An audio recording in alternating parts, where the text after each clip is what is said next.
Hello, I'm Walter Korsatz. I'm the director of the National Institute of Neurological Disorders and Stroke, and I want to welcome you today to the NIH workshop on metabolism-based therapies in epilepsy. The NINDS mission as it relates to epilepsy, I would describe in three components. One is to understand the biological basis of the conditions that give rise to epilepsy. For example, epilepsy is frequently the manifestation of underlying developmental disorders. So trying to understand those would potentially bring greater health to the person overall and also prevent them from developing seizures and epilepsy. The second area is understanding the biological basis of seizures. These are paroxysmal depolarizing shifts that occur inside neurons that are firing spontaneously and synchronously in a network. Very abnormal firing pattern.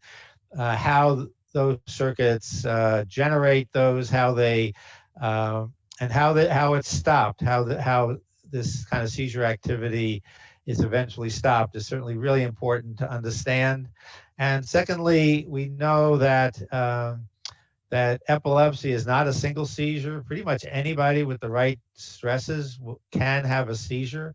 The question is how, in some people, seizure goes on to develop a chronic problem of epilepsy that then has seriously debilitating effects on one's quality of life. And the reason for all of these studies is to really understand how to best treat people. And those are treatments that might be then targeted against preventing the condition itself that underlies the epilepsy. Treatments, for example, like many of the anticonvulsants we have now that will prevent seizures. And we have a renewed interest in trying to understand how the development of one seizure or two seizures goes on to a condition of epilepsy, so what we call epileptogenesis, how seizures beget seizures, and that's an area of great interest as well. We have, amazing tools in which to go after these problems. Many of them came out of the renaissance of molecular neurobiology in the 90s, 2000s, but now we're enabled by amazing new technologies which are coming out of the Brain Initiative, and the Brain Initiative is focused singularly on how circuits act, how information flow occurs in circuits of the brain and circuit disorders, and certainly there is epilepsy and seizures are the prototypical circuit disorder. So we have now tools that where we can see thousands of neurons firing synchronously if we wish, and we have ways to manipulate circuits as well. Some of these are with new genetic tools to turn on or turn off cells specifically who belong to certain circuits. So getting really precision into what we would say is anticonvulsant treatments is now possible, at least in the animal space, but hopefully this will translate to humans as well. So that's kind of the sophisticated look at where epilepsy is going, but that's really only part of what we're going to be talking about today, because the question we're talking about today is how we can best utilize and understand from metabolism-based therapies in epilepsy. And this is an ancient problem. This was a discovery made in Greek times. So this is in Hippocrates' writings that fasting can treat people who have epilepsy. It has, a myriad of effects, and the issue that even though this is, thousands of years old, we still don't really quite understand how it works. It's very enticing, the fact that it does work, that there is a secret there that we can, package in a pill, or better yet, to try and improve on the current treatments that we have now in terms of dietary manipulation changes. So if you look back at the history,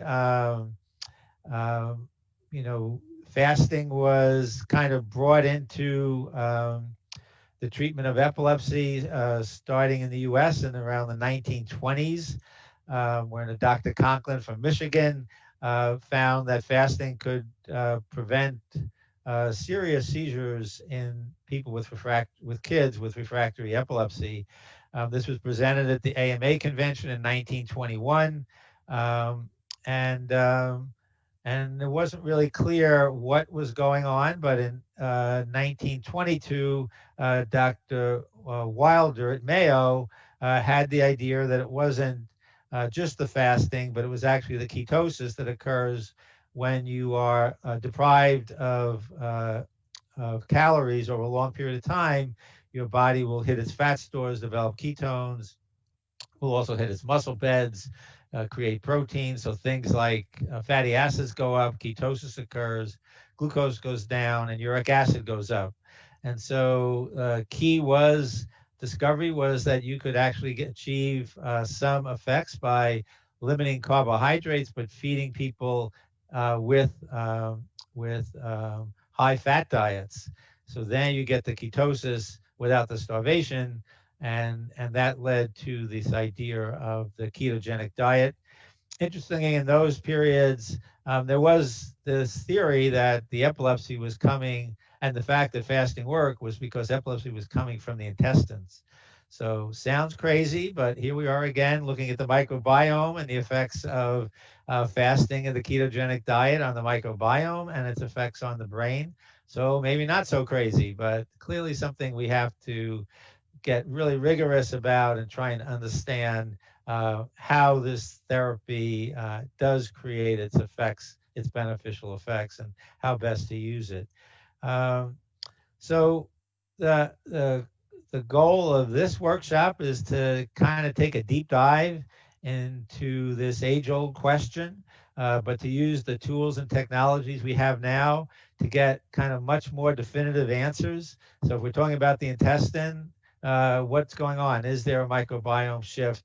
Is that causal in terms of the seizures? So trying to get at really rigorous research, both in the preclinical and the clinical space, that gets us to causative mechanisms, as opposed to, which Hippocrates could not do, thousands of years ago, although they made the observation about fasting and seizures. Now we have the opportunity, hopefully, to kind of hit the jackpot, try and really understand what are the different components, how they affect seizures uh, occurring, and learn, something really valuable for our patients who have resistant epilepsy. So many, just have not benefited from the anticonvulsants that we have out there now. So we always have to be trying to do better. And this conference, I think, can have major impact in that space. So I wish you a very productive conference, and I hope to be in and out as I can. And thank you very much for working on this problem with NIH. Thank you.